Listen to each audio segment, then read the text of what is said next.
Hello, everyone. It's Kendahl, and today's sponsor is Factor. Now that we are officially in the thick of summer, it is happening. I'm so excited. I'm going to go to a water park, which is my favorite place on earth to be. It's summer. You might be looking for wholesome, convenient meals to support sunny, active days. Factor, America's #1 ready-to-eat meal kit, can help you fuel up fast with flavorful, nutritious, ready-to-eat meals delivered straight to your door. You'll save time, eat well, and stay on track reaching your goals. Head to factormeals.com/BCC50 and use code BCC50 to get 50% off. That's code BCC50 at factormeals.com/BCC50 to get 50% off. Bye. ZocDoc is a free app where you can find amazing doctors and book appointments online. We're talking about booking appointments with thousands of top-rated, patient-reviewed, once again, doctors and specialists. You can filter specifically for ones who take your insurance, are located near you, and treat almost any condition under the sun, which is so incredible. As someone who used to have insurance that it felt like no one took, ZocDoc made it so easy. Go to ZocDoc.com/BCC and download the ZocDoc app for free. Then find and book a top-rated doctor today. That's ZocDoc.com/BCC. ZocDoc.com/BCC. Hey guys, just a quick announcement before we get into the episode.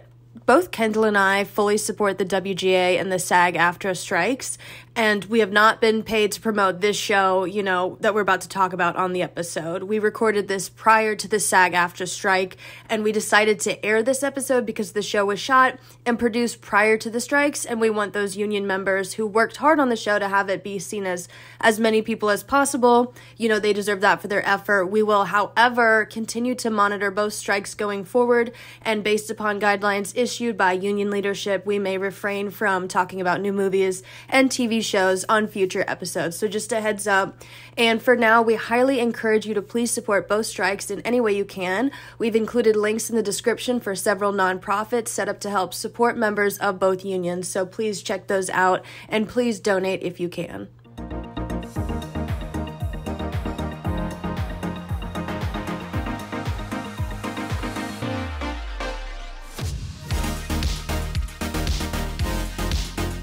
Welcome to the chain.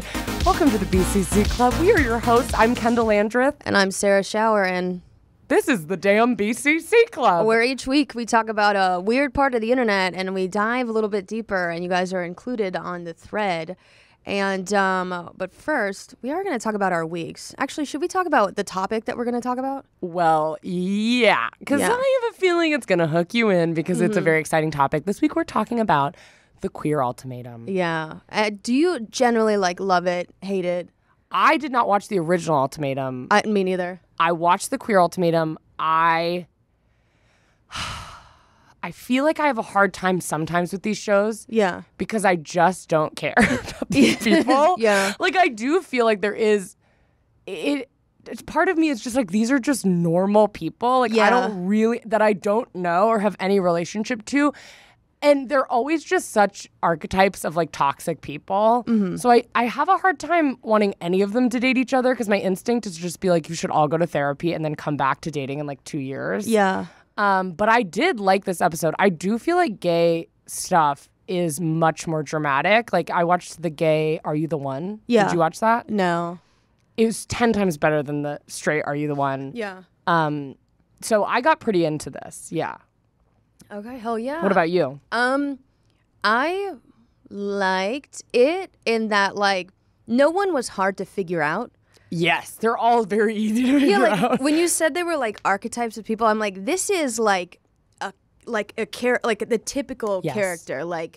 So it was kind of interesting. But I mean, I guess there's stuff I would change about the show, obviously. But before we get into that, how was your week, Kendahl? My week was just great, actually. I went camping. Yeah. And for 4th of July, which I was pretty nervous because my friends booked a campsite, and you have to book it 6 months in advance. So they booked it and were yeah, do you want to come? And I was yes, that sounds incredible. I haven't been camping since I was a child. Mm-hmm. And even then it was in an RV. It wasn't really camping. Yeah. So I was so excited. But then as it got closer, I was I am going camping on 4th of July. I'm probably going to be surrounded by the worst people on planet Earth. Moderately, and I'm going to have to pretend I'm a patriot or something. But it actually was super chill because we camped near Malibu. Mm-hmm. And Malibu has so many restrictions on what you can do there because of nature, and they like you can't like build any. They have just so many restrictions on what you can do in Malibu. Yeah. So like wasn't any fireworks. There was it was just super calm and really chill. It was one of those campgrounds that have like a store and also a bathroom that's like really nicely cleaned, which was incredible. And it was one of those moments where I was like, I've really made it, which is ridiculous because camping is probably one of the cheaper things you can do as a vacation. Yeah. But I used to work at a camp store. That was my job. I worked on a campground and I worked in the store. And I remember people would come in and like buy beers and buy like firewood. And I remember as a teenager being like, wow, they're so rich. They are really have made it. Like they're just on this trip camping. Buying bush light and firewood. So I felt very happy, and it was a really good time, and everyone brought their dogs. That's really nice. And it was a delight. What did you do for 4th of July? I bought an inflatable kiddie pool. Perfect. And I saw this on your Instagram. Yeah, and I just sat on my front lawn in it. But like I realized the kiddie pool had like 2 blow-up sections, but I could they were separated, so I blew up only one. And it was like the perfect height to like hook my elbows on and read. Yeah. Oh, that's incredible. It was so nice, and like I just felt like a hillbilly. And I like, but I mean that in like an endearing way. Like I'm from South Carolina. It just like blow up kiddie pool. Horribly pale white body on the front lawn. Oh, yeah. Yeah, just reading a book with I look like, and I fake tanned my face because I was planning on fake tanning my body later. So, but like since I was like, oh, I'm going to get in a pool, I'll just wait until after. So there's like this solid tan line across my neck, and then everything else is white. And I'm just like, this is America. This is America. I do think there's something, I think we should all strive in some ways to live more like hillbillies. I think it's a very simple, authentic way. I think it's a beautiful way to live. And I thought that when we were camping, where I was like, wow, none of us have service. Yeah. And the only thing we're here to do is just like chat with each other. Yeah. And we just sat around the campfire and talked for like, I mean, 2 days straight. Yeah. It was a delight. It's so fun. No, yeah. It's like some things that are like a little bit more gritty, like nitty gritty, are like enjoyable. Like Myrtle Beach biker weekend. It's just like people in their 30s and 40s and 50s in like thong bikinis on the back of crotch rockets,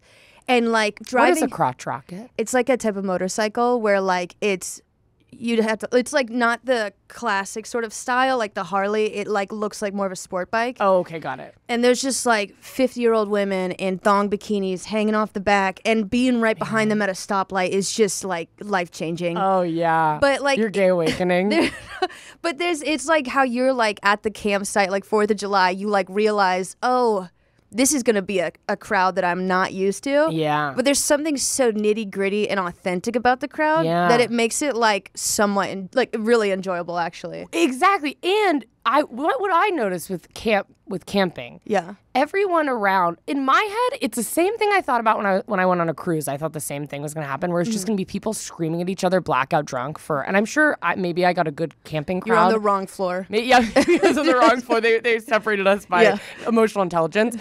But I thought, camping, there's going to be a lot of drama. Yeah. I did realize halfway through, I was like, all these people knew that if they came out to the middle of nowhere with all of their family, they would be able to enjoy themselves. Yeah. So everyone was like having so much fun. And you could tell everyone was like so close and having a great time. Yeah. And we were sleeping in our tents and one night, and there was this like, I think it was an uncle and his son Ryan, who was like 11.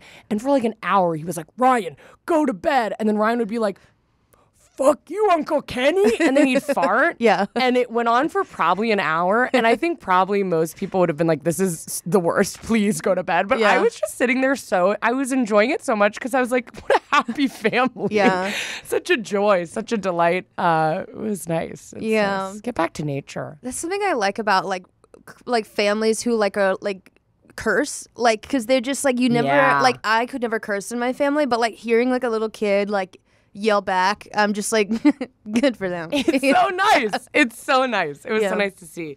A group of people I would not want to go camping with is probably the cast of Queer Ultimatum. Oh, hell no. But also, I just wouldn't want to go camping in general. I like you have a hard time with it? I'm unapologetically high maintenance, and I also like camped my entire life, and I lived in an RV. There's no way in hell. Like that's the lesbian aspect of me that I don't claim. Yeah. I'm like, do you want to hike? No. Yeah. See, I say I like camping, but also I'm a person who fucking doesn't do anything when we show up to a place. Like I show up and everyone's setting up tents and making dinner and food and meal prepped, and I just fucking show up with a box of Cheez-Its. And I'm like, I'm having fun. So I'm like, maybe if I led a camping group where I was in charge of a lot of stuff, I'd be like, I'm never doing this again. Oh yeah, you know what so I was talking earlier, like I'm not type A. I'm like between type A and type B. Like I'm an AB. Like that's not even, my blood type is O, but like Mine too. Really? Yeah. Oh my god, we could swap blood. Oh my god, that's a good YouTube video. Sarah and Kendahl swap blood for 24 hours. That'd be like we cycle our blood in and out of each other's bodies as a prank. There's no change. We just have to be in recovery for like 24 hours. People are like, this is the most boring YouTube video I've ever watched. They're just in a hospital. We eat like a baker's dozen of cookies.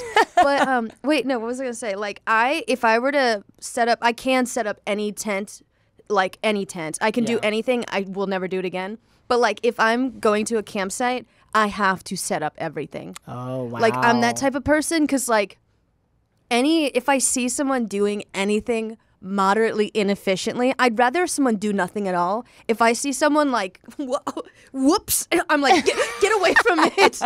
You would hate camping with me. The entire time people were setting up tents, I kept tapping my girlfriend on the shoulder and being like, can we go get a chipwich at the corner store? Yeah. And finally they were like, you have to stop asking. Either go get a chipwich on your own or wait until the campsite is set up. And I was like, I need a chipwich. Like I couldn't stop. I was hyper-focusing on this chipwich sandwich. Have you ever had a chipwich? No.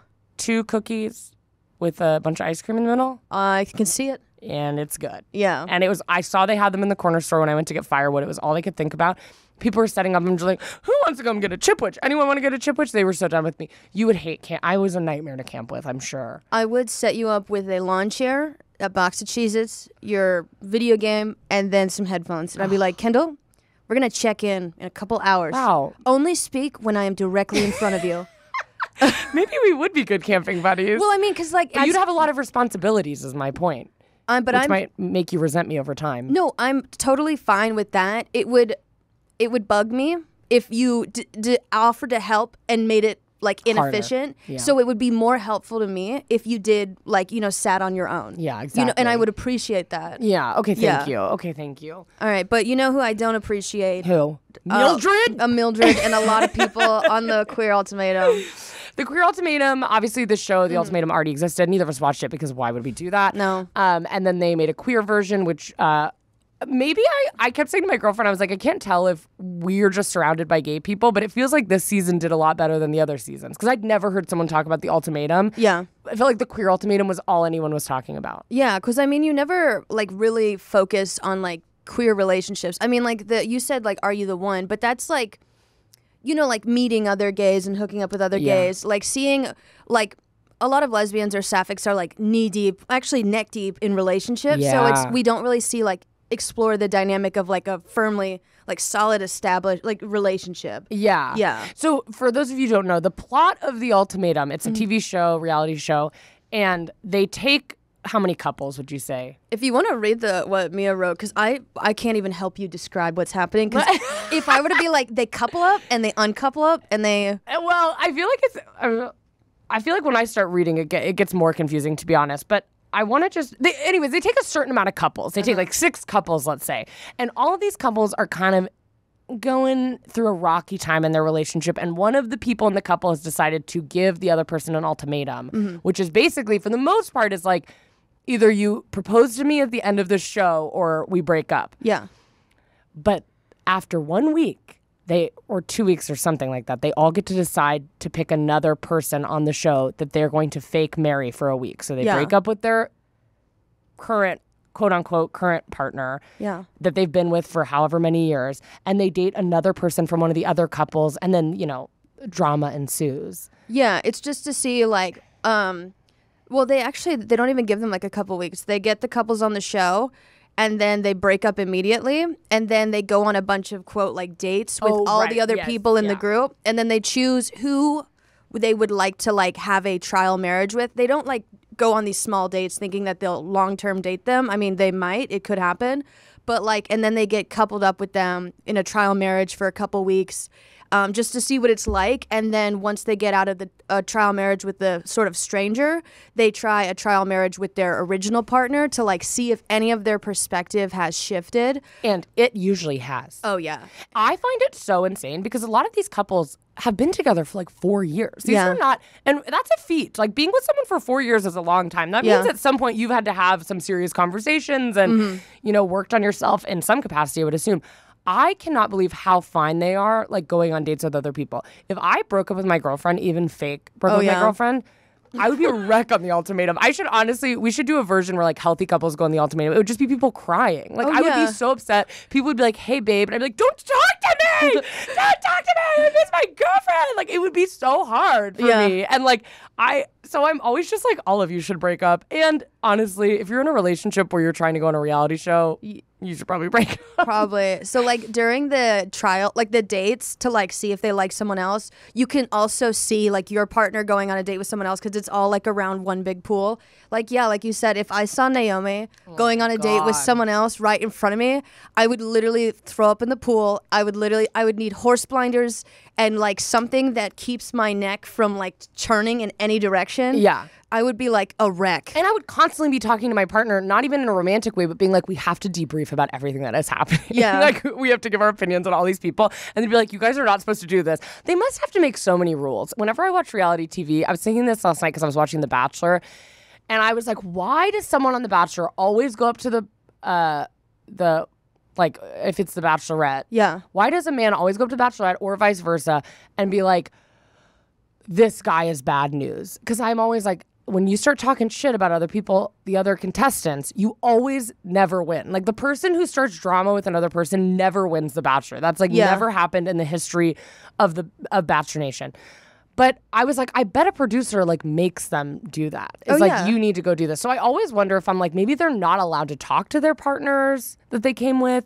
Maybe they're like, I don't know. You never know what producers are doing behind the scenes.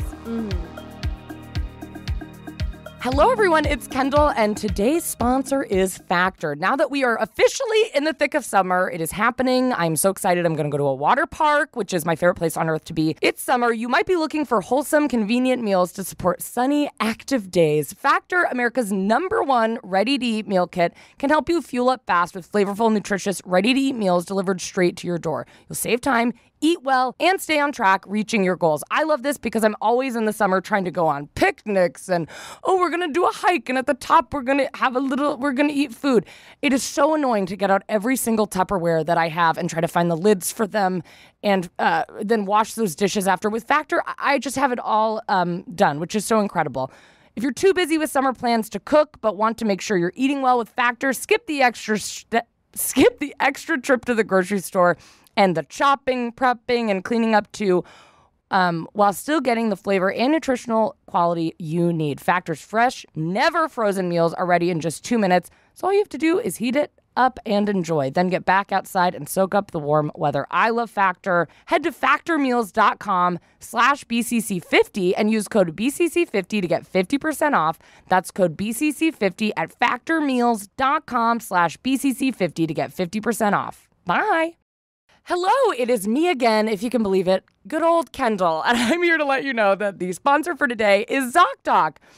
I have a lot of medical ailments. I really do. I have lupus. I have, most of the time, some like 5 issues going on with me in my body.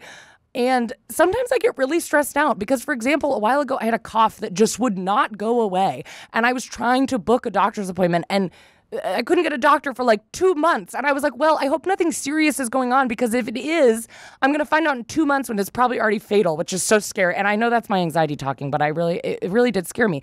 With ZocDoc, that just would not happen. I would be able to get an appointment within 24 hours with a reviewed doctor, a patient-reviewed doctor, where everyone's like, Dr. Smith is the best doctor I've ever had. He's been my doctor since I was 7 years old, and he is part of the family. And I'm like, oh, that sounds like a great doctor.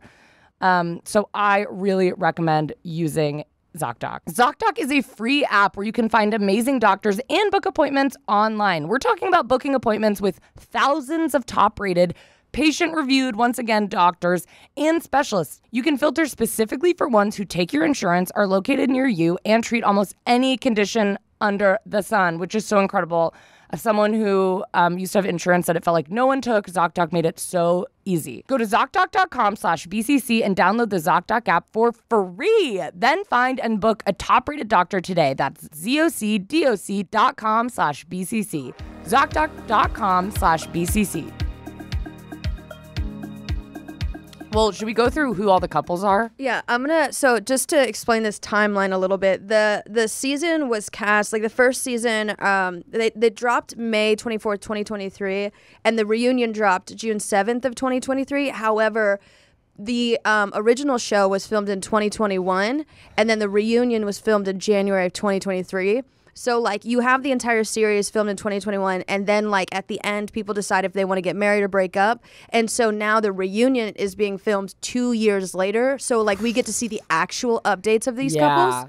But and so also, this goes without being said, but if you haven't watched it and you want to, there's going to be a lot of spoilers. Oh, yeah, there's going to be like... clear, but just to warn you in case you're like, oh, I was listening to this to just hear what it's about. Don't listen if you're going to watch it. That was cool to watch because whenever they do reunions, like 2 weeks, I mean, The Bachelor does the reunion like 2 weeks after. Oh, yeah. Or like during the finale. I don't even know. It's like all still happening. And it's like, these are not updates. This is just still happening. Yeah. This was like a true update. Yeah. To see what couples lasted. So first we have Yoli and Mal. Initial thoughts on this couple. So Yoli gave the ultimatum, like, marry me, Mal, or we're going to break up. And my first, let's actually give them some background. Yoli is 34, Mal, they 36. They met 3 years ago at Chicago Pride, have been together ever since. In that time, they've broken up. But they're on the show, they were together. And Mal would rather wait until the couple was more financially stable before tying the knot. My initial thoughts on Yal and Molly. I just combined their name. Yoli and Mal, they're a gorgeous couple. Hot. Absolutely. But hottest couple on the show. Yeah, but you only have like half of the first episode to see them as like a couple initially. But Mal actually hit on Naomi.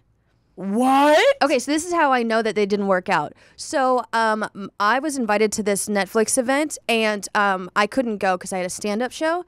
But Naomi still wanted to go, and I was like, Naomi, definitely go, because it's like a queer event. And then Naomi's there, like, having a good time, and Mal hits on Naomi. You're like, that's the last time I ever let you go to one of those events. I was like, I was like kind of flattered because I saw everyone online is like, Mal is so hot, and I was like, Mal thinks my partner's hot. Yeah, that's what I'm working with. And so like, I was like, actually, I love a good mask for mask relationship. So I was like, sorry, babe, that I'm holding you back. But, and Naomi's been really upset since. Yeah, Naomi's just like, God. Constantly upset with you. And that's why they're in Poland. They're grieving. Yeah. Actually, they are actually grieving. Their grandfather passed away. Well, but not because of... Yes. So what are your thoughts? Okay, and I'm going to try to go into this because a lot came out at the reunion about these people. Yeah. So I'm going to try to talk about it, not as much thinking about the reunion yet. Do you know what I mean? Yeah. Because my opinions on Yoli kind of changed at the reunion. Yeah. I really liked Yoli for almost all of it. And I really liked Mal. Yeah. I did feel like it was...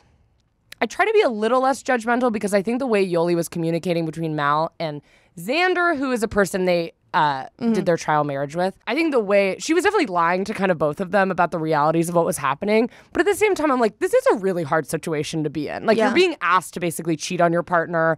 I think there's a lot of probably being like, well, what's helpful to tell Mal versus, like, what should I be telling Mal? And, like, I don't always expect a person to make 100% of the right decision. So I think I have a little more, like, you know, I understand that being confusing. Initially, I like Yoli. Yes.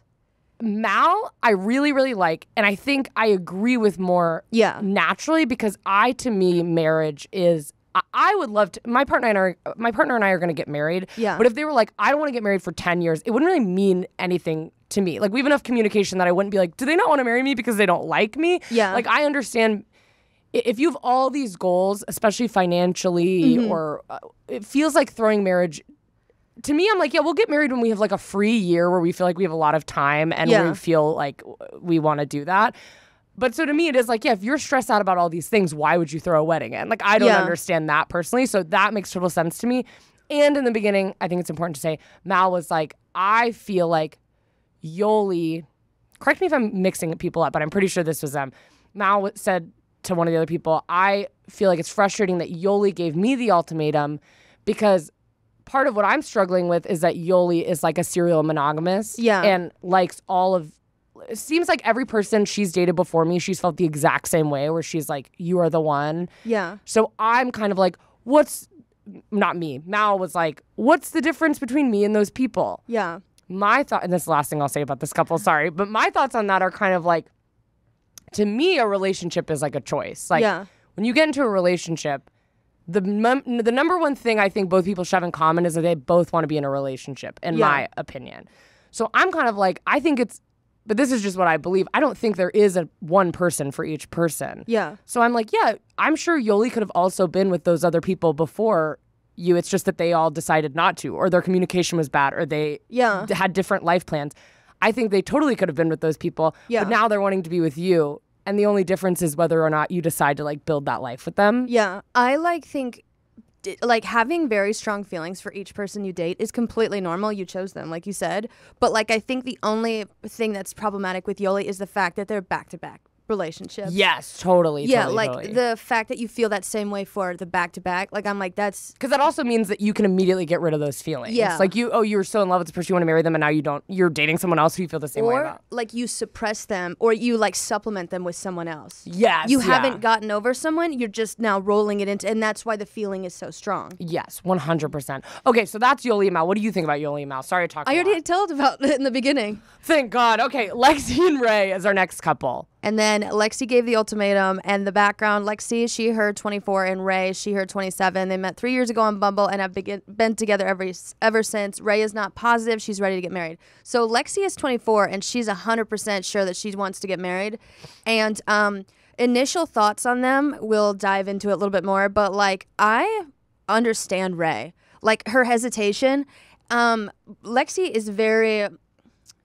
Lexi definitely knows exactly what she wants, and I feel like I kind of sympathize with Ray. I like understand both of them, and I, from the beginning, had a hard time understanding their attraction to each other. Yeah, they're I totally both get that. gorgeous, but like in my mind, I'm like, I can't. The personalities, I'm like very different personalities. Yeah. What was the reason that Ray was hesitant again? Was it just that they didn't want to get married, or they didn't know when they wanted to get married? They didn't know. Like, they were just very uncertain.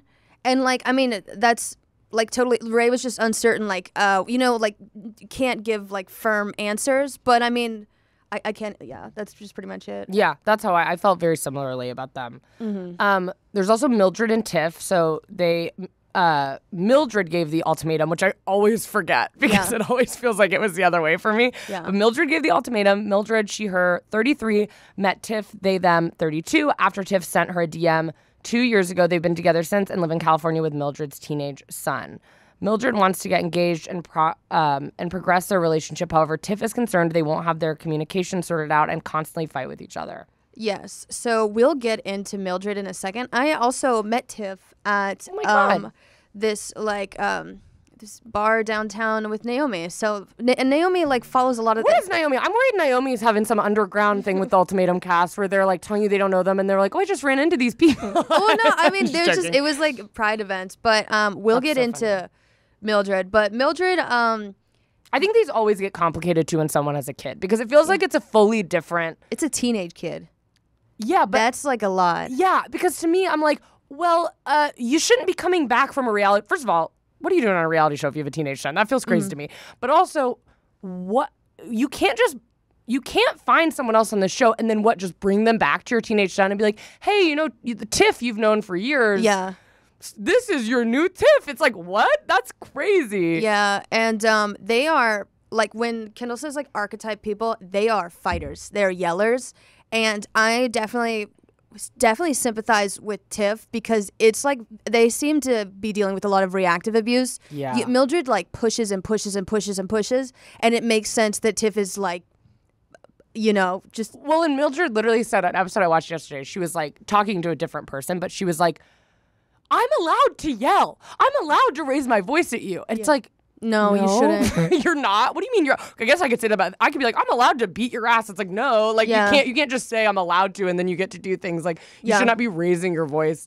And was Mildred the one there were a lot of kind of funny TikToks about, because she said, I'm Latina, so I get to yell. Yeah. You can't take that away from me. And everyone was like, ma'am, you can't, that's crazy. That's insane. Yeah. You can't just say that. She just had an excuse for, and I feel for, I mean, I don't feel for Mildred, but in those specific moments, I've definitely struggled in the past with like, when I get mad, I've worked through it for like years in therapy, but when I get like mad, or as I'm coming to realize is more like overstimulated, I am someone who will just be like, no, this is what I'm doing. No, this is what I think. No, I don't want to talk about it. I just like, this is what I'm doing. Like I was very much someone who used to do that type of thing. Yeah. And I think it can feel very paralyzing in the moment where you're kind of like, I don't know how to get out of feeling this way. Like I don't know how to be, all I want to do is be like resolve this solution and be an adult and be like, let's all come down. But it feels like truly I can't. Yeah. Now, once again, I worked through all that, but it's still hard sometimes. No, I understand that. My if I were to get like super angry, it's usually because I want to be understood, and I like think like in steps, or like, you know, like very detail oriented, and so like it's just like frustrating when someone is not grasping the concept. I'm not even talking about like how I feel. I mean, I'm getting frustrated. I'm talking about the what has happened. And like I'm going step by step, and I realize oftentimes people are more focused on what they feel, and I'm trying to be understood and like explain what is happening, and that's I need to be like, okay, they're coming from a place of feelings. I'm coming step by step. I need to hear them out because this is not working. Totally, yeah. And I think, and this is off topic, but I do feel like sometimes what I struggle the most with when it comes to like, I feel the same way where I get the most angry when I feel like I'm not being understood. And sometimes I feel like I can't advocate for myself because I feel like my ADHD is so bad that it's like, well, I can't remember anything. I can't give a single example. I like don't remember what we just were talking about. Oh, yeah. And I get so lost in like arguments or conversations that I feel like it's like I'm not even frustrated at the person. I just feel generally frustrated because I'm like, I cannot communicate what I'm feeling at this point because I literally, and it makes you feel like you're just wrong, because if they're like, well, give me an example of one time that happened. Oh, yeah. And I'm like, I don't remember anything that's ever happened to me, but I swear you did this. You know, it's just like that's sometimes hard. So I feel like that'll make me angry. I have, thankfully, had a narcissist in my life, my entire life. Thank God. No, but I mean, when I say I document everything, if you told me to do something at 1:33 and I did it, and I screenshot the time every time I text someone like an update just to show, like I write down exactly, like I'll basically transcribe a conversation if someone has like hurt me, so I can always refer back to it, because I've literally been in relationships where like someone's like, name a time, and I have brought out a list, and they were, and I have screenshots of exactly what happened. I have pictures, even if it's just pictures of garbage. Like, I'm like, look at the timestamp on this. Like, and I mean, that's because I was raised with someone who was like, that never happened. Believe you, yeah. And like, so, I mean, that's obvious. This is a maladaptive thing. But like, it is damn near, at this point in my life, impossible to gaslight me. Yeah, totally. Yeah. Yeah, I mean, I mean, my partner is like, so would not, I would, Naomi I would, would never. Do that. Right, I would never have to do that, but I do feel like it is, but it's hard because I feel bad too. It's not that I'm just like, you don't believe me. It's like if Jordan was like, Kendahl, you always do this thing, and it frustrates me. Yeah. And I was like, oh, I'm so sorry. Can you just tell me like when I've done that? And they were like, I could not tell you a single time. I would be like, okay, well, then I probably didn't do it. So it is like a lot. Sometimes I get frustrated where I'm like, I feel like I just can't even explain. So in that one way, I understand Mildred in that tiny, minuscule But we do not sympathize with abusers. You'll find out more. But there's also Sam and Ozzy, and then Sam gave the ultimatum. Sam, she, her 31. We love Sam. I know. Sam's very underrated. I think Sam's... Oh, yeah. Sam's the hero. Yeah. Ozzy's pronoun is Ozzy. Ozzy is 42. I cannot believe that Ozzy is 42. I know. This honestly changes everything for me. I am like, Ozzy, get your shit together. You're 42? And Ozzy, it's unfortunate. it's unfortunate because Ozzy is very avoidant. Ozzy has not come out to Ozzy's family yet. I think what is really tough about Ozzy on this show is that I kept wanting to just be like, Ozzy needs to leave the show, not be in a relationship, and go to therapy and come to terms with so many things about Ozzy. I think Ozzy said on the show, I think I'm trans. Yeah. That happened, right? I think. Okay. I'm almost 100% positive. So it's like Ozzy's trying to work through so many things while also being in a pretty rocky, toxic relationship with someone who Sam to me is not toxic in this relationship. Sam is so communicative, very patient. And I have been in relationships before, and Sam talks about this where they're like, I feel like there are so many triggers that Ozzy has and people they've dated in the past. There's so many triggers and so many things that upset them that I feel like we've never come to a conclusion on like any argument because it is just like dealing with those triggers. Oh, yeah. And it's like that leaves... And I've even had friends who've been like this with their partners, and I've been like, you have to work on yourself in that way because you are leaving no room for your partner to have any emotion or to have a bad day or to, it can't just always be about things that are upsetting you. And so I felt bad because I do have a lot of sympathy for both of them. And I think Ozzy is not a bad person in any capacity, just has like way too much they need to process and think through. There's a lot of baggage. And then there's also Xander and Vanessa, and Zan gave the ultimatum. Zan, she, her, they, 30, and Vanessa, she, her, 30, met as high school seniors when their boyfriends were best friends. They've been together for the past 4 years and live in Hawaii.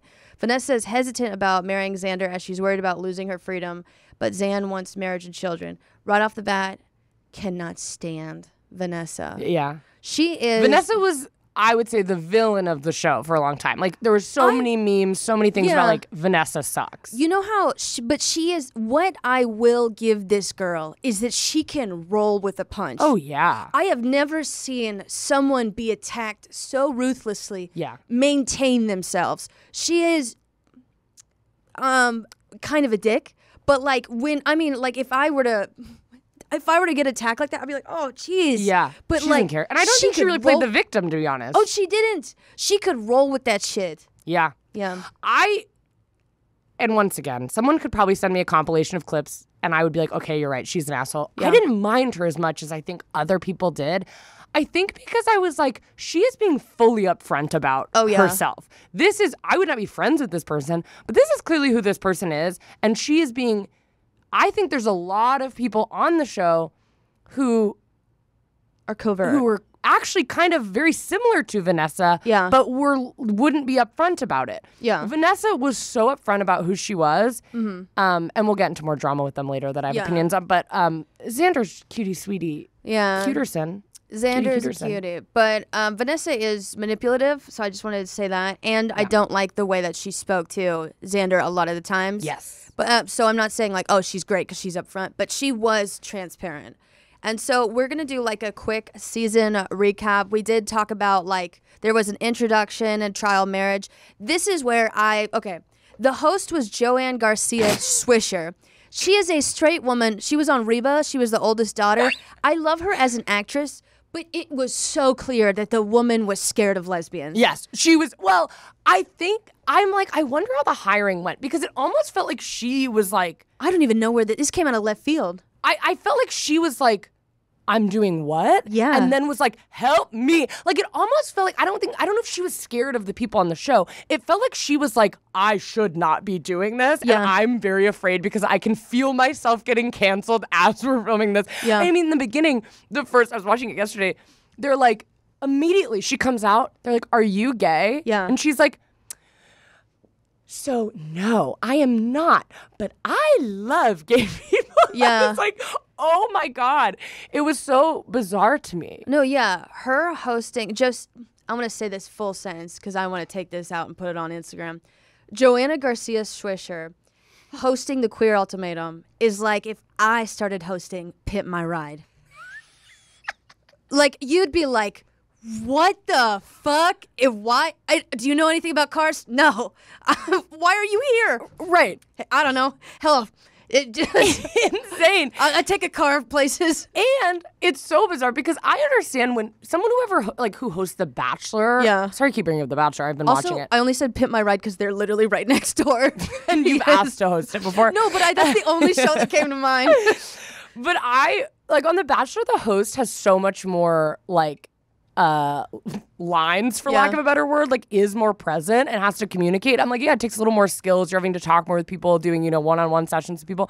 The host of the Queer Ultimatum is there 2 times. She's hardly in the show. Oh, yeah. They could have cast, literally anyone. Anyone. Yeah. Any person at all off the street could have done what she did.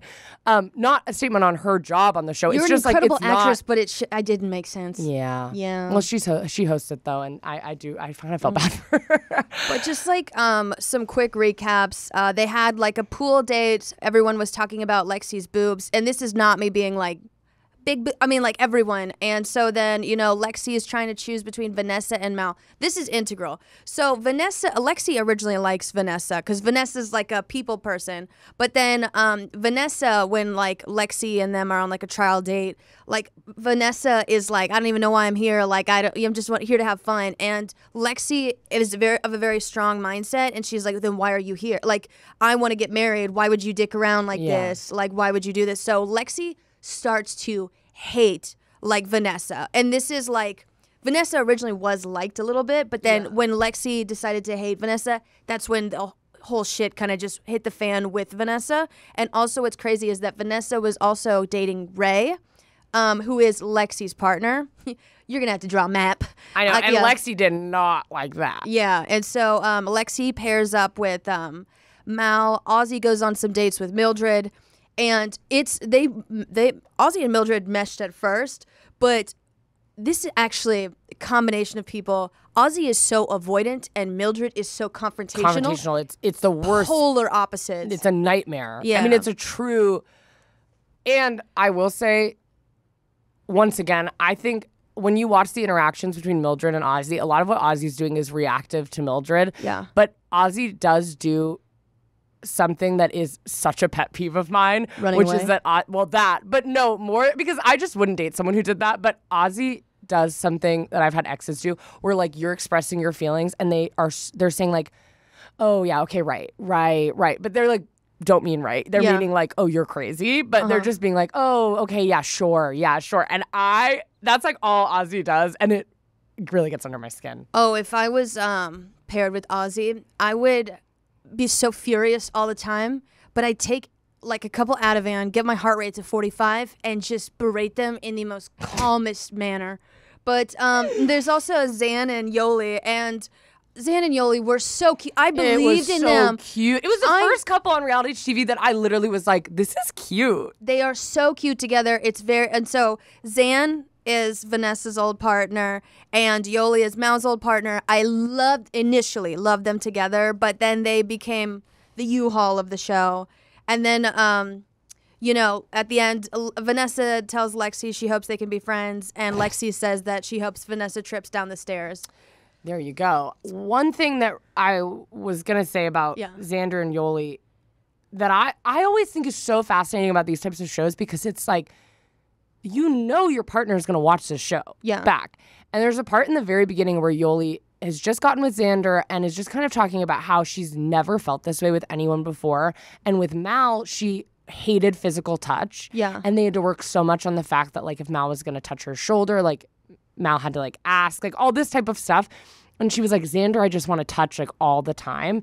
And I'm to me, now, either you have to be with Xander or you have to break up with, you can't ever date Mal again. Mal's gonna see that, and that will forever, even just that alone, obviously a bunch of stuff happened, but I'm always how do you think you're gonna be able to go back to Mal after basically being we've worked through all of this stuff together because I felt I had a thing with physical touch, but I'm finding out maybe I just don't like you touching me. Yeah. Which isn't invalid, but if I was Mal, would be that sucks super hard. Yeah.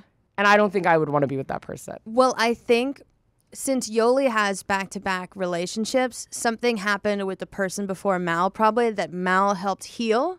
And so initially... Wait, say that one more time, I'm sorry. So, like, since Yoli was a back-to-back relationship person, maybe something happened with the partner right before Mal. Oh, yeah. And so since Mal is so... Like, Mal helped heal Yoli in that, and now Yoli's just immediately rolling over the good things that Mal has helped them develop. And it's like... And giving it to someone else. And that's that, like, unfair thing in relationships where, like, you work on something with someone and then they just give it to the next person. Yeah. And you're like, whatever. Olivia Rodrigo says it best in her songs. So there are trial marriages. You know, Zan and Yoli, they get along. Lexi and Mal get along, and they seem like very good friends. Ozzy and Mildred get along initially, but then Ozzy's, you know, Ozzy and them do not get along. So Yoli and Zan, they're very into each other. We do see a lot. They do have sex, you know, and Vanessa and Ray do sleep together, and Ray tells Lexi, and Lexi is distraught. This was so weird to me. Oh my God, this is so weird. If you haven't seen this, like, okay. It's really weird, in my opinion, on Lexi's part. Oh yeah. Oh my God. It's weird. So Ray and Vanessa sleep together once. And then when Ray and Lexi get back together, they go on a date with Lexi's parents. And Lexi is like, how am I going to explain to my grandfather that you let some other girl inside of you? And I, in my moment, was like, I'm not close with my family, so maybe that's fine. And then I was like, no, this is enmeshment. No. Yeah, it was so weird because, first of all, the way she was wording it felt a little... Manipulation might be the wrong word. But it's like Lexi, and correct me if I'm wrong on any of these details because I don't fully remember, but like Ray is fingered by Vanessa. Yeah. That doesn't sound that bad. But the way Lexi is saying it is like, you put yourself inside of like the way she's describing it is so weird and like makes it feel like really... perverted when it's like, well, it was two consenting adults on a reality show who are supposed to be doing a trial marriage. I think at the end of the day, I can't decide because I think what they all said is that what Lexi's really upset about is the fact that she has a conversation with Vanessa where she's like, Vanessa basically says, I'm not attracted to Ray. We don't have any romantic connection and we'll never be together. We just like had sex. And that really upsets Lexi. And I think it's like, people keep saying, well, Lexi wasn't really upset about the sex part. I think she was upset about the fact that Ray, who she cares about, had sex with someone who doesn't care about her. Yeah. But I really believe that's not true. I really think she was upset that Ray had sex with someone else, which is totally fair and valid to have those feelings, but needed to find a way to like not make it to where her feelings were just like, I'm upset because I'm sad because my partner of many years had sex with someone else and that's upsetting. She needed to find a way to make like Vanessa wrong. It was like, no, you did something wrong, and so now I can share these feelings of sadness with everyone, including my grandpa, which I don't really understand. And that felt really weird to me. Oh yeah, like Lexi, just you're sad about it. Like that's what happened because like. Also, what happened, Lexi refers to Mal, their trial wife, as their, like, wife or, like, you know, their partner for life, their best friend. They cuddle in their underwear. You know, eventually at the end of the trial marriage, Lexi's like, we could hook up. Yeah. Lexi, for all, like, that is cheating as well. If you want to classify it as cheating, if Naomi. To me, it's worse. Yeah. To me, if someone's like, if my partner was like, I slept with someone, it means absolutely nothing. Yeah. I literally just like, in this scenario specifically, I just was like, this will be fun, whatever, is so much less painful than if they were like, I am like, this is my friend for life, my person for life. Soulmate? Like we connected in a way that was like, we cuddled in our underwear and connected so deeply. I'd be like, that makes me want to die. Oh no, don't tell me that. Like if I were to place Naomi in either Ray's or like in either Vanessa, like okay, so Ray and Vanessa's spot or like Mal and Lexi, I would rather my partner get intimate with someone else and then immediately tell me, like they feel so guilty they tell me, than them cuddle with someone else and say that you're my soulmate, my twin flame in their underwear and feel that way for weeks and continue to say it. That's a deep connection. Yeah. we've all had fingers up there, but right. And it's just like, and it's like you're in a. Yeah. So I think you had to compare the two. It was like she clung to that thing and was like, everything else is fine to do. Everything's off limits. But once you get like physically intimate, consensually, that's where now you've done me dirty and you'll have to spend the rest of your life making that up to me. I want to get my nipple pierced so bad, Sarah, but every person I know who's gotten their nipple pierced, it's like they got it pierced like 6 years ago. It's still infected. Yeah. Still infected. Like 6 years, you'll like bump into them. They're like, oh, my nipple. I'm like, is this worth it? But everyone says, well, I do still like it. But I'm like, to me, I'm like, oh, it looks so sexy. But then the thought of mine never looking hot because it's covered and surrounded by pus and crust. Oh, yeah. Is so scary to me. Anyways, that's a little The funniest thing that Naomi has ever told me that it wasn't a joke. They really had to pee one time, and the only place that had a bathroom available was a tattoo parlor. So they got their nipple pierced to go use the bathroom. I've been there. Like, what, just buy something and leave? There. That is so funny. You could do that with so many stores. Like, the craziest place you have to buy something to leave. You, like, have to go to a gun. You're like, only buy a gun store. I, like, walk out with an AK-47. I'm like, someone take this. I don't want this. I had to shit so bad. No, but it was so funny. I was like, just get your ear pierced or buy, like, a plug for your gauges. Why did you buy? They have gauges? Yeah. Why would they not just buy that? Or get, like, a cartilage piercing. They go full extreme. They're like, I got 8 piercings. I got a shit so bad. Just do it. But, yeah. That is so funny. I just want to, they start, the trial marriages go to shit for most everyone except Xander, Yoli, Mal, and Lexi. I mean, Ray and Vanessa are just friends. Like, that's actually, they feel like acquaintances more than that. Yeah. And they're both two people that are incredibly hard to get to know. Oh yeah, because Vanessa is mirroring the person who is ever in front of them, and Ray is so indecisive that Vanessa's like, I don't even know how to properly manipulate this person. I mean, it felt like, I honestly felt bad for Vanessa the first night they went into their marriage, because Vanessa's trying to have fun. I feel like I would do a similar thing where I'd be like, you're my wife. Like, I'd be like joking. Anytime she made a joke about being married to Ray looked more uncomfortable than, to Ray, I think they literally thought, if I make a joke about marrying Vanessa, I have to marry Vanessa. Like, I think that's what they thought. They were so scared. Vanessa would be like, ooh, we're going to sleep in the same bed. And Ray would be like, I don't know. Yeah. And I was like, well, there's only one bed, so I'm pretty sure you do have to sleep in the same bed. Or she'd be like, I think you're so pretty. And Ray would be like, okay, I have to think about what I think about you. It was just so hard to watch. Oh, yeah. Like, it's very much like an avoidant and an anxious attachment, like, together. But Ozzy leaves. Mildred physically leaves the hotel room because Mildred is yelling, and Ozzy, I mean, I at first was frustrated with Ozzy. I was like, just hear Mildred out. And then I was like, you know what? No, I wouldn't want to be yelled at either. I would leave. Yes. I think my issue with Ozzy is sometimes Ozzy leaves a conversation mentally so quickly. Much prior to leaving physically. Yeah. So sometimes I am like, talking to Ozzy would be like talking to a wall where you're like, and I think that would frustrate me. Once again, I'm not saying Mildred is a villain, I will say it. And I would have a hard time communicating with her. But Ozzy just doesn't want to talk about anything. And I think you really see it when Ozzy's talking to Sam, who is an incredible communicator and is very kind. And they're just immediately, and Ozzy's just immediately like, I don't want to talk about this. I don't want to talk about this. I don't know. I'm not talking about this. And it's like, okay, well. Why the fuck are we here? So I think more than anything, it's like, of course, Ozzy leaves physically, and that's kind of funny. They're always like running at the elevator and being like, bye. But more, they just don't want to, Ozzy just doesn't want to talk about anything. Mm-hmm. And so then once that trial marriage is up, everyone gets back together. Lexi tells Ray she doesn't trust her. Lexi, get a grip. Vanessa has done a 180, is now fully interested in marrying Zan and having babies. But I think that's because Zan and Yoli truly were like a match made in heaven. And Vanessa thought that Zan would never leave her. And Zan is like considering leaving her. And so now she's like, yeah, I want to get married. And she's just, it's like so abundantly clear that she's being manipulative. I mean, and I think one last positive about Vanessa, I'll give her. There's even a part in the beginning where I think she's talking to Lexi, and Lexi's like,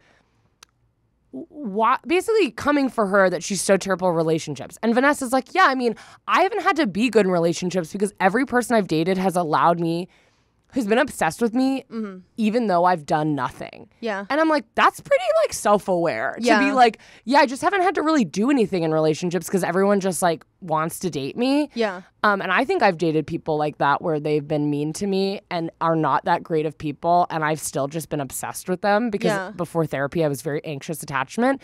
And I think those people let it get to their head where they're like, I'm incredible because I'm the best partner ever because this person is so obsessed with me. And Vanessa was very much like, no, I mean, it has nothing to do with me. I just date people who like their standard for me is so low. Yeah. And I think before this, Xander was giving that to them and then expected Xander to come here and just still want to leave with Vanessa. Yeah. Vanessa like proposes on a hot air balloon. Oh, yeah. It's just so uncomfortable. You guys got to watch the show. It's like so uncomfortable. And then Mildred and Tiff, their communication remains horrendous. And Sam is now the queen. She's exercising her ability to speak up for herself and doesn't back down when Ozzy leaves. And Ozzy and Sam do have a quote-unquote breakthrough. And then Yoli is really open about being in love with Zan and tells Mal everything. And Mal was so gracious and so understanding and didn't want to like. Mal is like, this is what we came for. We knew that this would happen. Right.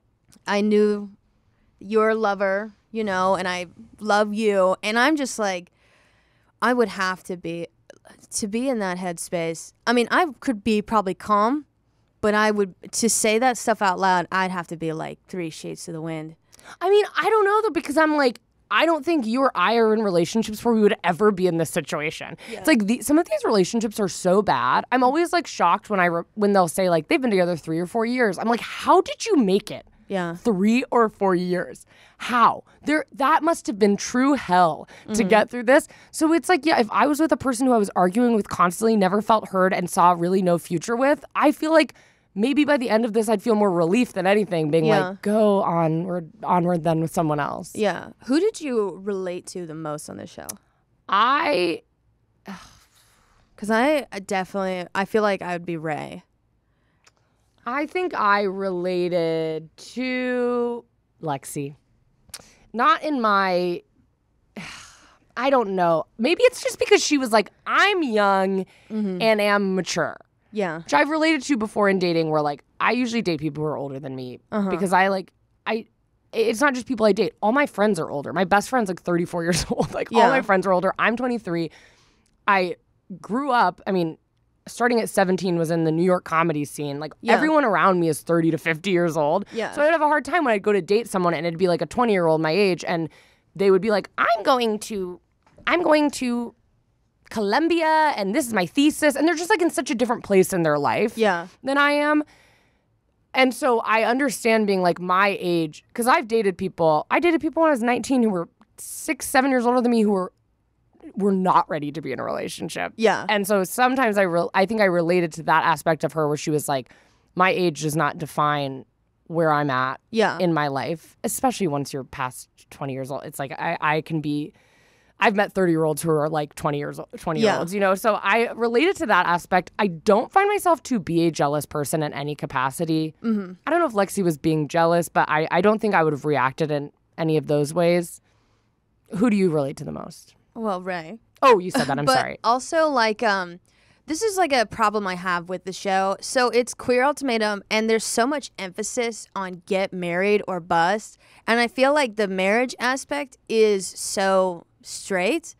Like, I understand for most of these people have a biological clock in which, like, if there was pressure to have children, I would totally understand that. Because, like, at a certain point, you have to think about, because for lesbians and sapphics, having a baby is not an easy process. No. So if they honestly stress that element more than the marriage part, because, like, if Yoli wants to have kids, like, and she's 34, like, I'm like, yeah, you got to start doing it, thinking about it, like, because I mean, if you want a surrogate or if you want to do artificial insemination, it takes so long. It's a process, and so when Mal says like, I have to get my finances right, you really have to get your finances right, like, to even start the process of having a baby. Yes, 100%. Yeah. So it was a weird, I mean, the host threw me off, and the fact that the marriage was, I mean, I guess they all did want to, well, half of them wanted to get married, but I was like, the stress on marriage was... It's also so weird, because to me, I'm just like, marriage is such a... Yeah. It like, and I'm not saying marriage means nothing, but like in a like, do we want to be together or not? Getting engaged actually doesn't mean anything. And I think it's proven by the reunion where all these people got engaged and guess what, are not together. It's like, it doesn't mean anything. In The Bachelor, they get engaged every time and none of them stay together. Exactly. And also my final like complaint just in general, we'll still keep going, is there are three non-binary or 2 trans, 1 non-binary people. They never say it. No pronouns. On the show. That is wild to me. Yeah, I was like, what the? There's no like name, age, pronouns. So I'm like, am I offending someone? And then you have to find out from the reunion and from their own private social media how to refer to people. And I was like, that's also like focus on marriage, straight host, no pronouns. I was like, this was written by straight people. Yeah, 100%. But do you want to talk about who proposed and who broke up when they all got back together? So Mal proposes to Yoli, gives a non-committal yes. Also, right before this happens, Yoli has a whole breakdown with Xander where they're like holding each other, and Yoli is like, I know I want to be with Xander, but I feel like I have loyalty to Mal. Yeah. So that happens, and then Yoli immediately goes and says yes to Mal to get married. Yeah. Which is what I mean when I'm just like, that means nothing. There's no like, an engagement is such a stupid end of any reality show because it does not mean anything. And then Mal tells her, I see you. And then Yoli, after saying yes to Mal, takes off her engagement ring to go talk to Xander and cry in each other's arms. I don't remember that. She took off her engagement and they're just crying. Imagine if my partner and I just got engaged and I see on TV they take their ring off and go talk to someone they had sex with very recently, I would be like, this is over. Insane. That's what I mean. Half of it, I'm like, you know they're going to watch this. Yeah. So what's the point of getting engaged to Mal when you're going to have to sit through watching this whole season with them? And guess what? There's no way it doesn't end in a breakup because this would be insane. And this year I'm just like, do these people not understand what marriage is? To me, marriage is like, or marriage or like not legally married, but just like being with someone forever. I'm like, this is the person who you're going to like have to pay off your mortgage with and have maybe children with and raise children. This person needs to be in charge of taking your kids to school. Yeah. The person who like signs you up for dermatology appointments. Like, this is your partner in life. And when these people get engaged, I'm like, what is your prerequisite for getting engaged? Are you just like, I have known you for 3 years and we don't like each other or get along, but I feel like the sex is good? Like, what is there? I don't understand. I think maybe an issue that wasn't talked about a ton on the show, I do think Mal and Yoli's families are very close. There was like a couple things thrown in that made me think that. So I think maybe a lot of it was kind of like maybe a loyalty in that way that they were afraid to give up. Either way, insane. But I just kept being like, what is Yoli doing? Why? It was so bizarre to watch because Yoli seemed so sure. She was like, I'm in love with Xander and I'm not in love with Mal. I'm so in love with Xander. I want to be with Xander, but gotta do what you gotta do. It's like, what? Oh, yeah. You know who I think you and I would be on this show? We would be Tiff and Sam. Yeah, that's probably true. That reality. They were faithful to their partner. Yeah. The entire, both of them were faithful, and like, so a lot of people had sex, got fingered, but like when Sam and Tiff hung out, they had a connection and they were in a trial marriage, but they like, you could tell that they were there for their original partner. Totally. And like, I mean, Mildred, piece of shit, and Ozzy, get it together. Oh my God, like just a little bit of it. Yeah. And so like when Tiff and Sam came together, it wasn't like romantic, but I was like, it must just be so nice to have some peace and quiet. Some peace, truly. I agree. And to be clear, I wasn't saying I'm like Lexi in the way that she went throughout this thing. I just think initially, like, she's someone I feel like I could relate to. Like, I could probably get a drink with her and feel like, oh, we could be friends, you know? But I think dating someone is very different than, I don't know. I felt like we have like a little bit in common. Yeah. And she's got big titties. And I got big titties. I think we can talk about that. Lexi would cool girl me. You know where like there's like a obvious like established like hierarchy? Oh, interesting. She would definitely try to like establish that she is above. Yeah. I get that sense. Yeah. And like, or if she declares someone unlikable and if I happen to like them, that would be totally unacceptable. That's true. In my mind, I'd like to think that I could hang out with Ray, but Ray would be too sporty for me. And Ray would be too chill for me that like I'd be so high strung. I feel like Ray would be someone where I'd try to ask them a relatable. You ever have those friends where you like ask them something that's kind of vulnerable, where you're like, do you ever feel like when you dream, it's just always you pulling out your teeth and it's really like something like that, and then they're like, what? No. Yeah. And you're like, okay, I'll never open up to you again. That's how I feel like Ray would be. Oh yeah, I'm trying to think about who I would have a. Like one time my girlfriend and I were hanging out with a couple and we were like, what's like the stupidest fight you've gotten in recently? Just as like a fun question. And they were like, oh, we don't like fight. We were like, great. Well, now we feel like shit. Yeah. Sorry. We just told you like 6 stupid fights we've gotten in the last week. Yeah. I'm trying to think about my dynamic with, if I were to, Mal, I'd be too intimidated by how attractive they are. And then Ozzy, I'd be like, jeez. Mildred, we would fist fight. I think Ozzy has a hard time sitting in any discomfort. It's just immediately like, I don't deserve to be here. And it's like, discomfort is just a part of a relationship. It's a part of life. Mm-hmm. Having tough conversations is just like, not just with a partner, any healthy relationship, in my opinion. Yeah.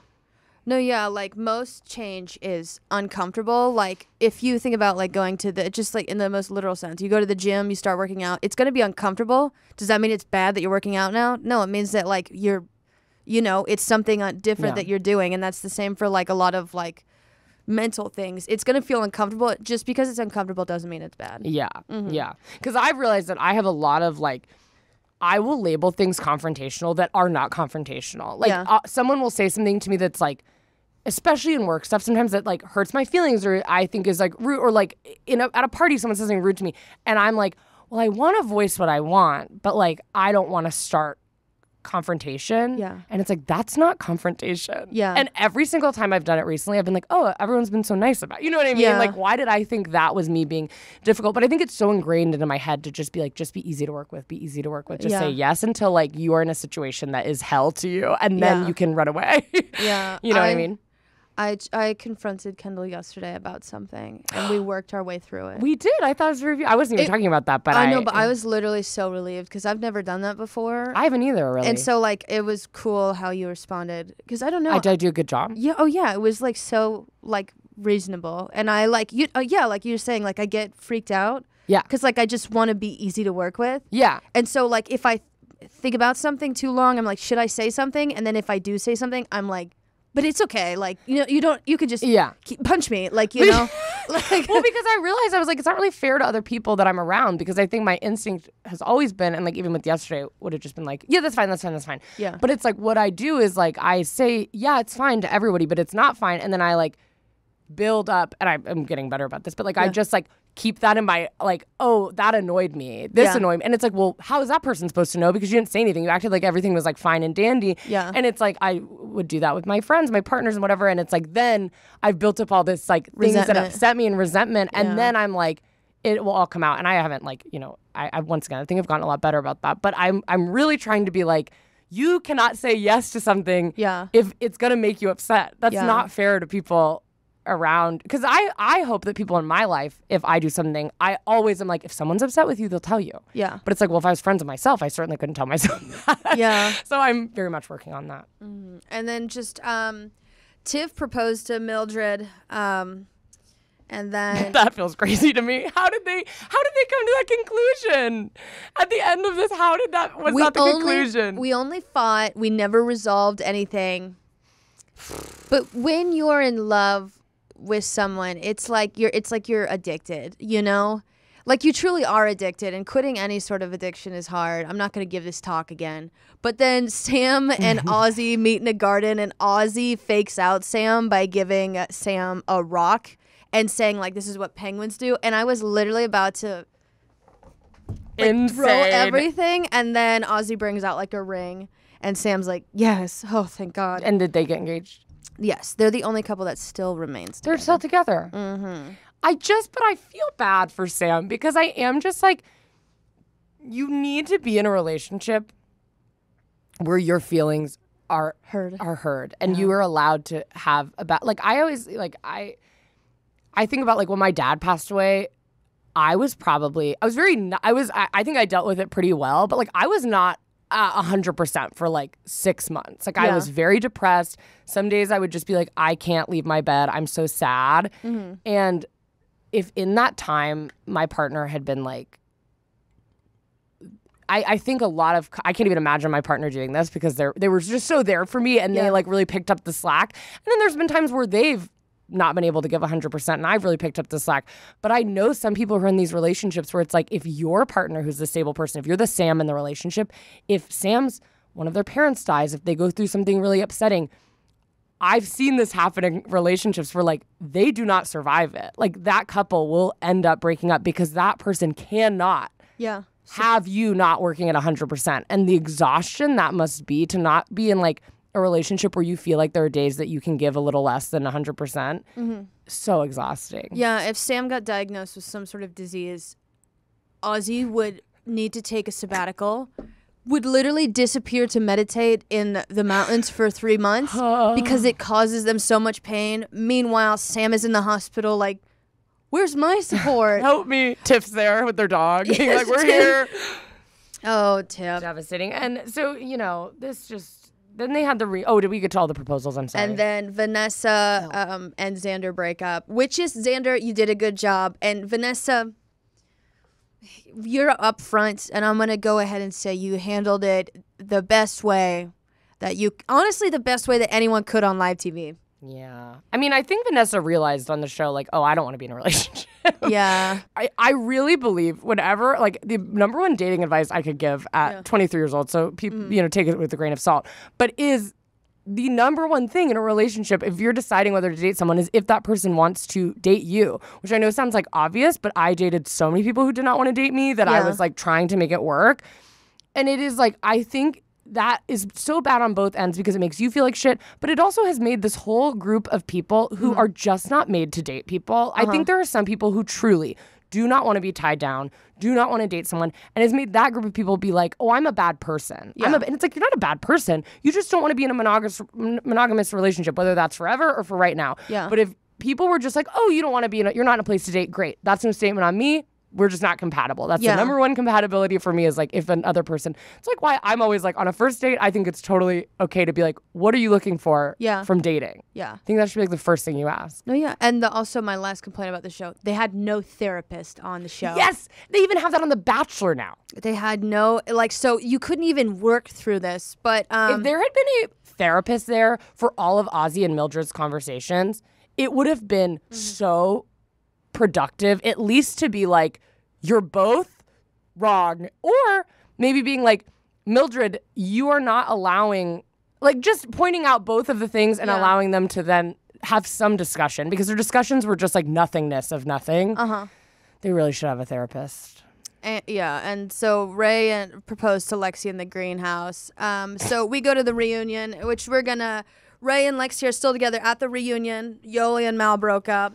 They were previously engaged. Zan and Vanessa are still broken up. Ozzy and Sam are together, and Tiff and Mildred broke up. And this is where I'm fucking annoyed with the show. Mildred admitted on the show to physically abusing Tiff, and they let her on the reunion. Insane. I was like... Says it like it's casual. She said it like, oh, I went ice skating with Tiff. It was the same tone. Well, cops were called because I threw something at Tiff is what it was, like I think. A dog cage.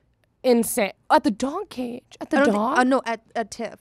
Oh, threw a dog cage at Tiff. Yeah. That's insane. I know. The thing is and like... let her on the show. Talk on the show. They said that maybe the showrunners didn't know that Mildred was arrested. And I'm like, fat chance. And then also like, this is how like you got to take sapphic relationships seriously. If a man was found out to have was a domestic abuser, you would not have allowed him on the same set with his wife, like his ex, actually. Yeah. Like that would be a dangerous situation. And just shows like another, if they truly didn't know, then I guess. But like if they did have an but you can edit it out. Well, was it live? I mean, you could. I guess you can edit Mildred out, so then it's like, well, why would you edit that part out, I guess? So it would be hard to edit out. But then Tiff, rightfully so, like, Mildred was just gaslighting Tiff on the reunion, and Yoli, like, backed up Mildred. I was like, shh, I liked you for a second. And then Tiff had to leave, and the only person who checked on Tiff was Sam. Yeah. And I was like, why is everyone else not, like, getting up to, like, check on Tiff? And I mean, like, Sam, you're the real hero. But, yeah, it was just awkward. And then, okay, everyone teamed up against Vanessa, but, like, Vanessa was asking Yoli, like, and Xander if they had met up afterwards. They plan to go to Hawaii or whatever. And Yoli lied straight to everyone's face. And Xander's like, no, we did plan to go to Hawaii together. So Yoli just came out as this liar who defended Mildred. And I was like, both of you are out. Like, and I do think Vanessa was incredibly vulnerable and authentic on the reunion. Vanessa had every right to ask every single question she asked on this show. We didn't talk about it. DMing, Yoli and Xander DMing. That was a totally valid question. And it upset Vanessa because when there was the trial marriage between Yoli and Xander, not once did Xander DM Vanessa and was like, I miss you, whatever. But the whole time that Vanessa and Xander are doing their trial marriage, Xander's DMing Yoli. So it was like, wow, you really clearly like Yoli much more than you like me, and you lied about it, which sucks too. Mm-hmm. I think Vanessa's just the person that, like, granted is unlikable, but they decided so much that they would just warp how they responded to everything she said, even if it was within reason. And then... Well, and I think these people, what always happens on reunions is they get this false sense of confidence because they then come... The show's aired. They're seeing everyone's comments. They're seeing everyone hate on Vanessa because people are really coming for Vanessa. And once again, she's very unlikable and annoying. But everyone is coming for her. She is the villain, like, whatever. So I think in their heads, they're like, I can just shit on Vanessa all day and no one will see that. Everyone will just be on my side. If I'm nervous, let me shit on Vanessa because everyone hates Vanessa. But I think people are much more... thoughtful than that. I think for the most part, people are like, wait, okay, Vanessa's annoying, but you're being a dick to Vanessa. Oh, yeah. You know how we were talking about Westboro Baptist Church a couple weeks back? That's like Vanessa. Yeah. When we say, like, there are people in your life who, like, claim to be your friends, but they're, like, casually, like subtly homophobic, and you're like, did you just? And they're like, I didn't say that. That's how it feels like with Lexi and Yoli. They're not homophobic, but, like, we're drawing a parallel. But Vanessa is like the Westboro Baptist Church in that, like, it's in your face. She's like, this is who I am. Yeah. Take it or leave it. I am a bitch, and I'm telling you that. And I would rather deal with one Westboro Baptist Church than someone who claims to be my friend who's giving me, like, I mean, it's like, you have to admit, it's kind of like a gross lifestyle. And that's true. That's Vanessa. I would immediately, if I met Vanessa, be like, oh, I don't think we probably are going to be friends. But I could feel like I could see myself spending months and months and months with Yoli as a friend and then being like, wait a minute. Yoli's... Yeah. Why are you bringing Mildred to all our hangouts? This is weird. And I mean, I think we got pretty much all of it. Do you have any, like, final thoughts? I mean, I think if you are in a relationship where you feel as though you have very different visions for your future, you should leave. I'm always surprised on the show where they'll just say things like, well, our main issue is that, like, I want kids and my partner doesn't at all want kids. And I'm like, yeah, you should break up right now. Yeah. Like, that is, I just think it would be really helpful to people if they stopped romanticizing relationships as a whole. Like, my partner and I are very romantic and have a lot of, like, sweet time together. Yeah. But in terms of, like, deciding that they were my partner for life, it was a lot of, like, logistical conversations. Yeah. Where it's like, well, we want very similar things. We want to live in a very similar place. We have very similar political views. We both don't really want children, but both would be open to fostering. Like, we have, similar. And I'm like, that's why I love a lot of people. I'm so in love with my partner because of the amount of time we spend together and how close we are. But the reason I've chosen them as my life partner is not some, like, fantastical, whimsical thing in the air that I'm like, I don't know, they're just it, for me. It's like, I love them so much, but I'm like, we make sense together. Yeah. What about you? I have a pitch for a show, how this could work. So the concept of, like, Queer Eye, where there's 5 people who address certain things in someone's life. Oh, yeah. I think you should have a couple, like, you should have 5 couples come together and then they cycle through one person who's, like, a counselor. Oh, I can't even put my thumb up all the way. That was hard to watch. One person who's a therapist and they get, like, a solid week with that person. One person who, like, discusses, like, children. Wait, just so I make sure I understand. The couple's doing this together? So, like, it rotates in the opposite direction. So there's 5 counselors there's 5 couples, and they all like shift each week. But they're going together as the couple. Yeah, that's and so great. the couple goes to a full week of therapy first, and then like if they can resolve or like they come to an understanding, they move on. Like the children aspect, if they can come to an understanding in the children aspect, and then you have finances, if they can come to an understanding in finances, and then like lifestyle, like do I want to camp? Do I want to travel? Come to and then one more where like it's they have to like be late for a flight together or like something. goals or like miscellaneous. Like if they can survive all 5 weeks or like they come to an understanding after all 5 of these meetups, then they should be like, so do you are prepared to propose, and we want to like see, and then people would eventually like they would get the help they need, realize they're not for each other, and they're off the show. Yeah. I think it's a great idea.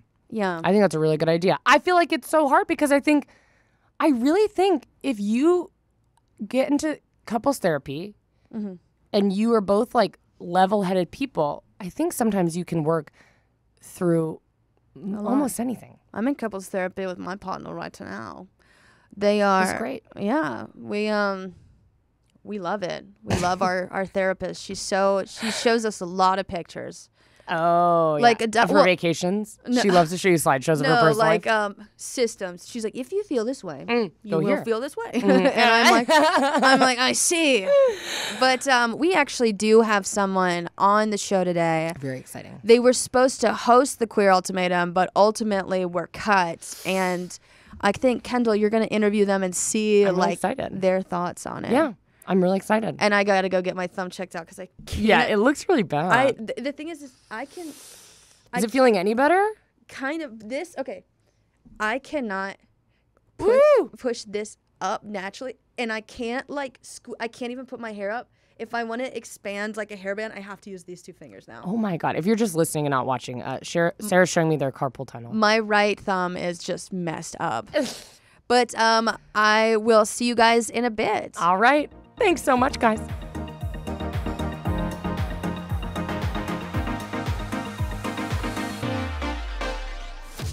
Welcome back to the BCC Club. I am here with, and tell me if I'm pronouncing it right, Rhonda Divagine. Rhonda Divagine. Rhonda Divagine. Of the Divagines, right? Yeah. Well, it's so nice to meet you. Thank you for being here. Thanks. I really appreciate it.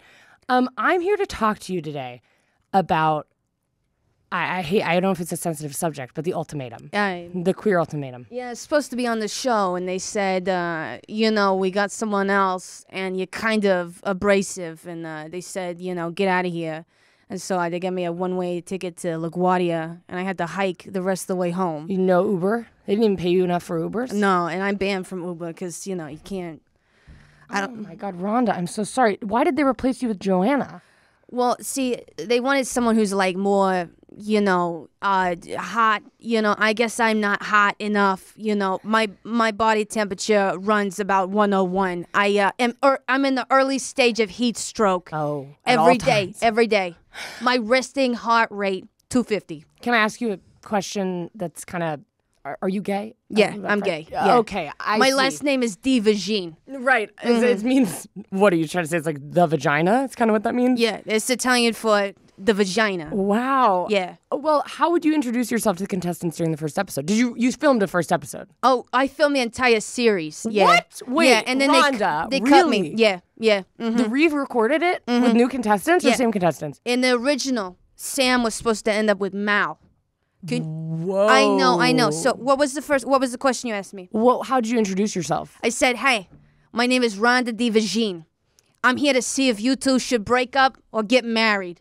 And I said that to every person at their own individual table. Because they didn't give me no mic. They just, and I'm soft-spoken. So I had to go to You're very quiet. I can hardly hear you right now. Yeah, I had to go to every table, and San Diego's loud. It's not like New Jersey, the Garden State, where everything's like nice, peaceful. Like it's just so loud in San Diego. Yes, it really I know, is. Can I ask you, so there's a scene where they're all at the dinner table and they're deciding who they're going to be with. Would you have taken a more active route than Joanna did and kind of played more of a role in the drama? Oh yeah, I would have slammed my hands on the table and I would have said, listen up guys, you're ganging up on Lexi. Yeah, she's totally unlikable. Oh my God, I want to sue. But you've got to give the girl a chance. Yeah. You know? We had to get locks on all the doors because Ozzy kept climbing and running out of all the doors. So, you know, the stagehands are pulling Ozzy down from the rafters. And I'm like, oh, my God. And so, you know, I proposed, you know, handcuffing people to their chairs just so they couldn't get up. And well, they were at least just Ozzy. I know. Put you a know. leash on Ozzy or something. I know. And so, and then there's Ray, cute. Ray. I know that you're single now, and I am very much single too. Oh. How old are you, Rhonda? That's not important, but it's legal while love. So just call me if you see this. But you know, the couple. What was the question you asked? You know, what I was just asking, would you play more of a role? Because Joanna kind of just sat there, didn't really say much. She was scared, and they when I was on the show, they were scared of me. They're just little mouses. They didn't, you know, they literally passed the notes instead of speaking out loud. Yeah. Would you have interacted with them more in general, you think? Yeah, probably. Yeah. I would have been hands-on. I would have grabbed the food off the plate and shoved it down their throat consensually. Did you do a little flirting? Yeah, I did. You flirted with a lot of the I knew that all of them were in a rough spot. Oh. So I really went for it. I laid it on thick, like Alfredo. Oh, do you think there should have been a therapist on the show? Oh, yeah. I'm actually a licensed therapist, yeah. Legally, or that's something maybe you're illegal? Are you a fed? Legally? What do you mean? I mean, are you a certified therapist, or is that kind of just a title you gave yourself? Listen, if people get help, they get help. You know? I am. So if I put a fire out in my kitchen, I'm a firefighter? Yeah. Well, there you go. If you put the fire out, add firefighter to your resume. Yeah. So the dinner where they all get back together, you remember this? Yeah. What would you have done differently than Joanna? Oh, I would have said anything. I would have gotten up with, you know, Tiff. I would have made everyone do musical chairs. I would have made Vanessa, Lexi hold hands just to fuck with them. I think that would have been helpful. I think that would have been beautiful to watch. I know. Sometimes people need physical touch. What else would you have done? I would have told Mildred to shut it, get some extensions up top. That ponytail looking mighty thin. Yeah. Yeah, I would have said, Xander, you deserve more than all this. You know, I would have said, Vanessa, that's enough. I would have said, Sam, we're getting married. I think that's smart. I don't think Vanessa needed a lot of hate. I think someone just needed to be like, you gotta stop talking right now. Yeah, your problem is your mouth. Yeah. You're talking, as someone who is gracious and eloquent, I say this with all the love in my heart. Sometimes people need to know when to shut up. Yeah. They don't know when they're abrasive. Yeah. Yeah. I mean, I know what I think. Do you think the show would have benefited from a queer host? Oh, yeah. Yeah. They should have, yeah. I did a live demonstration of what scissoring is. First episode. Wow. They cut me. I said, no, this is important, you know? Because the hosts now couldn't even look those gals in the eye. No. You know, and so I looked them straight in their eyes and down below, you know? Yeah. I was in the pool when the dates were happening, you know? So I was hands-on. Not creepy. I just can't swim. So you had to grab on. Oh, You yeah. didn't want to drown. So during the dates, you're clinging to one of them all times? Yeah, but the full jacket and suit don't help when you're in the pool. Yeah. And I'm also from New Jersey. We don't really swim in that water. No. No, unless you want to get, like, worms. Yeah. And I don't want to get no worms. No, not again at least. No, not I heard again. you told me you already had worms before. Yeah, but, yeah. So I'm starting to think maybe they didn't fire you because you were gay. Maybe they fired you because you were crossing some boundaries. No, they fired me because I wouldn't put on a dress. Oh, now the truth comes out. Well, Yeah, they said, no. They came up to me. They said, Rhonda, will you wear a dress? I said no. And they said, well, will you, be appropriate on set? And I said no. And so they were like, okay, so we're going to have to let you go. And I said, okay, so because I won't wear a dress? oh my God. Just swallowed half my gum. You okay? I swallowed cigarettes before. We're good. Oh my goodness. Well, thank you for filming this, but we do have a straight person who's going to come and kind of do the same interview. We'll pick kind of which one we want to use. Is that okay? No, it's not okay. You know what's also not okay? That my piss looks like the Hudson. Well, you're not hydrated. You're not hydrated. No, it's blood. Because it's dark red. Light red is when there's... You don't think it's because you're wearing red sunglasses? Sorry, I did really swallow a cigarette. It could be that I'm... Oh my God, you're right. Everything's red. You're wearing red sunglasses. I've made like 7 doctor's appointments. Oh my God, Rhonda, thank you so much for being here. Thanks for being on. And if you Netflix, if you ever change your mind and you get another ragtag team of gays, I'd love to teach them how to make love Oh, yeah. on camera, and I'd like to teach him how to get married. Oh, my God. I would love to see that, Rhonda. I would watch that Netflix. I really would. You single? No, I'm not single. Oh, you guys haven't gone through a rough spot? No, we're not. Are they going through a rough spot? I'd have to ask them. Are you easily manipulated? I am. All right, I can work with that. All right, Rhonda. Well, then I'll talk to you after. Thank you so much for being here, Rhonda. I appreciate you so much. And we need to get you to a doctor. You got a bad cough. Yeah, you swallow enough cigarettes and suddenly you got lesions in your stomach. You can't be swallowing cigarettes. That's an insane thing. I'm not going to litter. And I appreciate that. Rhonda, thank you so much. Thanks for having me. Well, what a treat that was. Thank you all so much for listening. How's your thumb?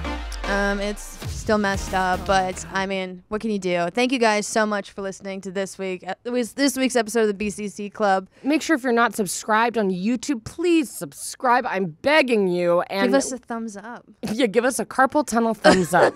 Just if you can. Yeah. And if you're not able to, it's okay. I would love an emoji that's a carpal tunnel thumbs up. It's just like really slight, a really small thumbs up. And make sure to listen to us on Spotify, follow us there, Apple Podcasts, rate us 5 stars, any place you get your podcasts. We'll be there, waiting. New episodes every Wednesday. We will wait for you. Yeah. Happy Hump Day. Bye, guys. Bye.